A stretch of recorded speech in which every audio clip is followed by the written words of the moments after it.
მოგესალმებით. მინდა შევეხო თემას, რომელიც დღეს ჩვენი მოსახლეობისათვის ძალიან მტკივნეული და ძალიან საინტერესოა და მოგახსენოთ ჩემი მოსაზრება როგორც იურისტის იმ საკითხებთან დაკავშირებით, რომელიც დღეს არის აქტუალური. მთავრობამ გადაწყვიტა, რომ უშველოს როგორმე გაქცეულ, ეგრეთ წოდებულ გაქცეულ ლარს და რაღაცა ღონისძიებებით გაამყაროს ლარის კურსი.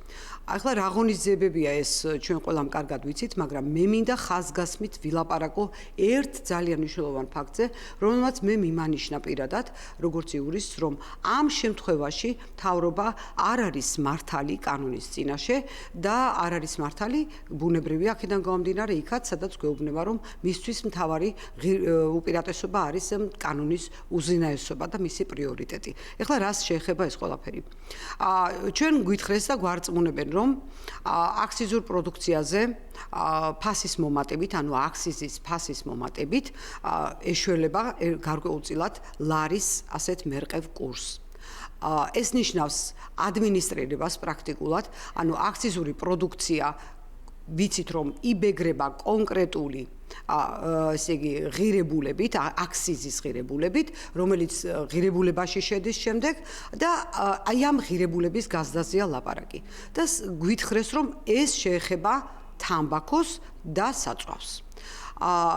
კანონში და ჩვენი რეალობის მიხედვით ჩვენ ყველამ ვიცით რომ აქციზური პროდუქცია არის არა მხოლოდ თამბაქო და არა მხოლოდ საწვავი, არამედ ალკოჰოლიც.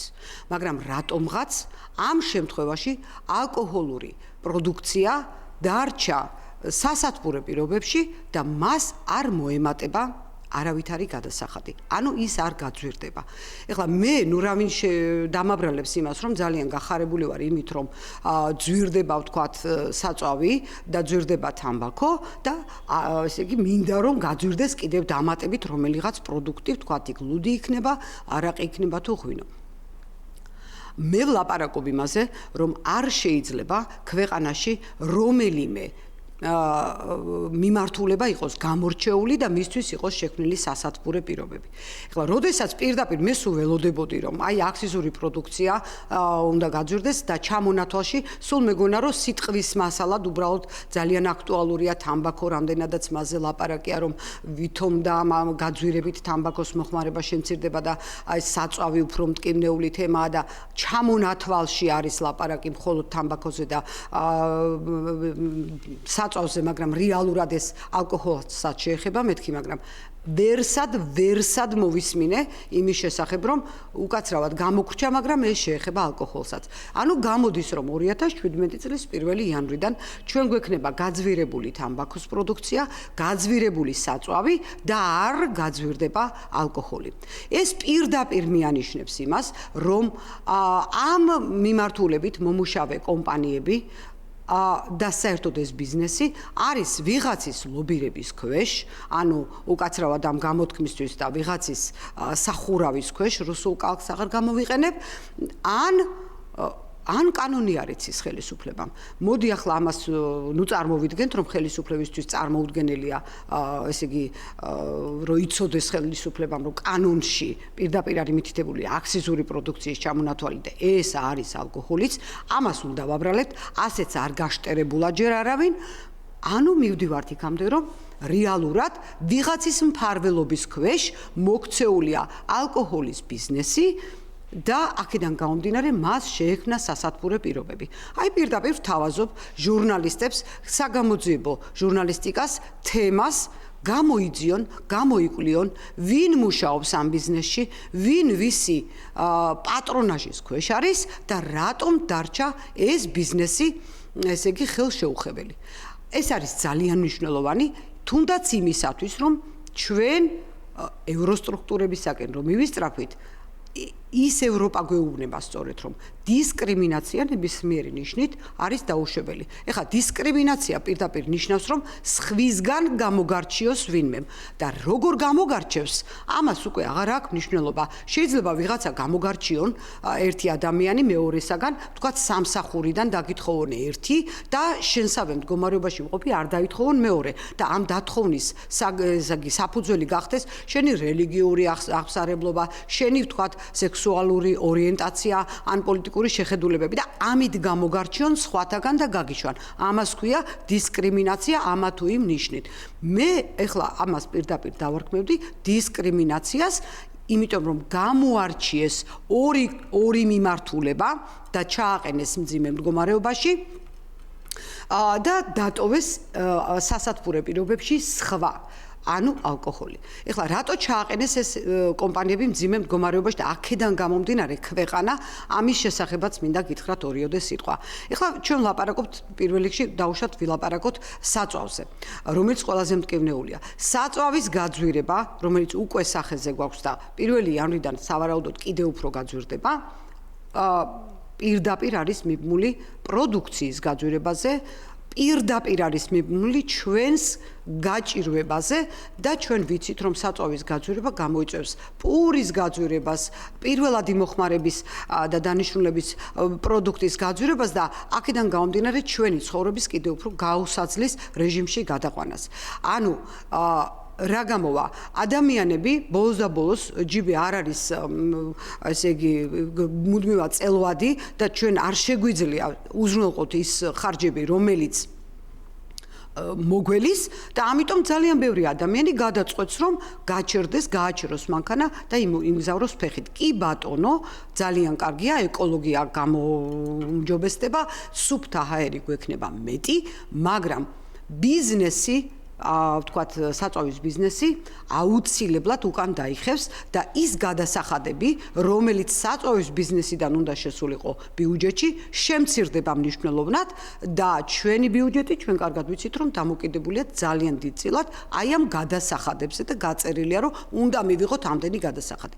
ანუ გაძვირებული გადასახადი ნამდვილად ვერ გაუტოლდება იმ გადასახადს, რომელიც დღის მდგომარეობით შეუძლიათ შეიტანონ ამ ბიზნესიდან იმ უფრო მეტის გაყიდვიდან გამომდინარე. ანუ რეალიზაციის შემცირება გამოიწვევს გადასახადების შემცირებას და ანუ გამოგვივა თხა ვიყიდე, თხა გავყიდე, გაძვირებული იქნება და რეალურად ბიზნესი წავა უკან.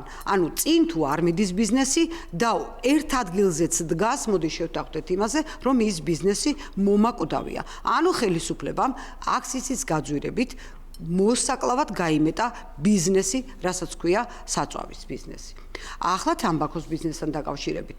თამბაქოს ბიზნესში ცნობილია და ჩვენ ყველას გვაქვს ურთიერთობა ევროპულ ქვეყნებთანაც, სადაც ძალიან ძვირია თამბაქოს პროდუქცია, მაგრამ მე პირადად, როდესაც ჩავდივარ ევროპაში, ძალიან ბევრ ქვეყანაში მშვენივრად ვიცი, რომ 10 евро ღირს, ვთქვათ, იქ თამბაქოს პროდუქცია, ერთი კოლოფი სიგარეტი, მაგრამ იქვე სადღაც რომელიღაც კუთხე კუნჭულში ძალიან დიდი ბოდიში ამას ვამბობ, ეხლა ვაღიარებ, არ არის იქნებ კარგი, მაგრამ ყველა ადამიანი ცდილობს რაღაცა იაფად გამოვიდეს. ყველა კუთხე კუნჭულში მე ვიცი რომ იყიდება კონტრაბანდული თამბაქო, რომელსაც 5 ევროთ შემოგთავაზებენ სხვადასხვა ქვეყნიდან შემოტანილი.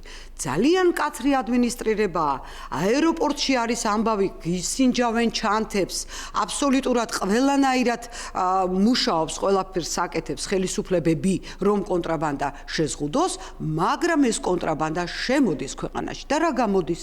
ეს თამბაქოს პროდუქცია, აქსიზური, ოფიციალურად შემოტანილი და ოფიციალურად კანონი დადგენილი წესით გამოტანილი სავაჭრო ობიექტზე არის ლპება და ობდება და მას თავის შენახვის ვადები აქვს და ფუჭდება, ანუ ბიუჯეტში ვერ შევა გადასახადი თუ არ მოხდა რეალიზაცია, ვერც გაძვირებულის და ვერც ვერაფრის და ყვავის კონტრაბანდა, ყვავის ეს შავი ბიზნესი და ხალხი სიგარეტს მაინც ყიდულობს, მაგრამ ფულს აძლევს კონტრაბანდისტებს და ევროკავშირის ქვეყნებს თუ უჭირთ ამ კონტრაბანდას გაუმკლავდნენ, ჩვენ წარმოვიდგინოთ ამ დარღვეული საზღვრების პირობებში და გაუკონტროლებელი ესე იგი ტერიტორიების პირობებში საიდან და როგორ დაგვარტყავს ესე იგი კონტრაბანდული პროდუქცია, რომელიც გაცილებით იაფი ეღირება, განსაკუთრებით რუსული პროდუქცია, ვიდრე ჩვენ თამბაქო. ანუ გამოდის რომ მილიონობით ლარზე, რომელიც დღეს თამბაქოს ბიზნესიდან შედის, სახელმწიფო ამბობს უარს.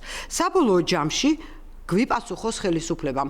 აი ეს ყველაფერი არ იციან მათმა ექსპერტებმა, წარმოდგენა არა აქვთ თუ რატო მიიღეს ასეთი მწვავე გადაწყვეტილება და თუ მაინც და მაინც იქამდე მივდივართ რომ გაძვირება არის გამოსავალი მაშინ რატომ არის სასათბურე პირობებში დატოვებული ალკოჰოლური პროდუქცია ვინ არის მისი პატრონი ვისი გვეშინია ვისი გვერიდება ან სავარაუდოდ დიდი ბოდიში მე ნამდვილად ვერ ვიტყვი მტკიცებით ფორმაში მაგრამ ვისგან ვართ პატივნაცემი იმ დონეზე რომ ჩვენი ხელისუფლება წავიდა იმაზე რომ უკვე ხალხი იცინის და მე უკვე Facebook-ში ერთხელ დავწერე და დღესაც გავიმეორებ რომ ჩვენს ქვეყანაში მიმდინარეობს წარმატებით ბღუჯალარის პოლიტიკა. აი ბღუჯალარები გვიხარია, რო გვაქვს ჯიბეში და ამ ბღუჯალარს რა მსყიდველობითი უნარი ექნება, აი მერე გააჟრიალებს ჩვენს ფინანსთა მინისტრს ძალიან მალე, როცა დაინახავს.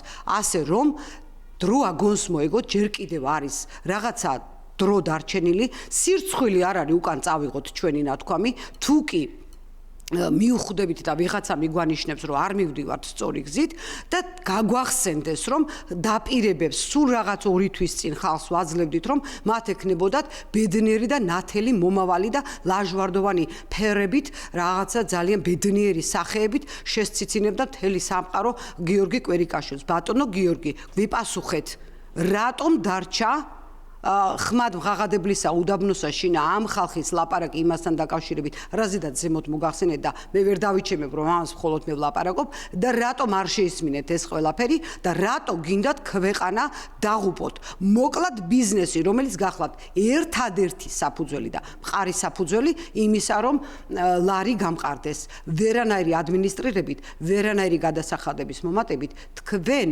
ლარს ვერ გაამყარებთ მე კიდევ გიმეორებთ თქვენი ბღუჯა ლარის პოლიტიკა ძალიან მალე დაემხობა და სამწუხაროის იქნება რომ აი ამ დამხობას თქვენ გინდათ გადააყოლოთ ქვეყანა აიღეთ პასუხისმგებლობა და გაგვეცით კონკრეტულ კითხვებზე პასუხი